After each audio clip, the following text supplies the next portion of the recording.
பொது மருத்துவம், சர்க்கரை நோய், இரத்த அழுத்தம், தைராய்டு, கட்டிகள், அடிக்கடி வந்துவரும் வயிறு பிரச்சனைகள், பைல்ஸ், ஹெர்னியா.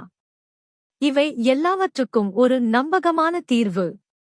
சிறந்த கைராசியான மருத்துவர் டாக்டர் சி. யுவராஜ் எம்.எஸ். பொது அறுவை சிகிச்சை நிபுணர். இப்போது முசிறியில். நாள் புதன் மற்றும் வெள்ளி. நேரம் மாலை 5 மணி முதல் 7 மணி வரை. இடம் நியூ அப்போலா பார்மசி, சிட்டி யூனியன் வங்கி, சத்யா எலக்ட்ரானிக்ஸ் அருகில், முசிறி.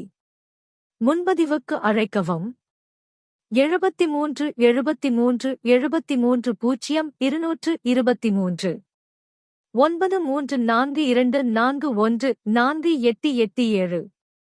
உங்கள் நலனுக்காக நியூ அப்போலா பார்மசி. நலம் இரத்த பரிசோதனை நிலையம். ஒரே இடத்தில் பரிசோதனை, மருந்துகள் மற்றும் சிறந்த சிகிச்சையை பெற்றிடுங்கள்.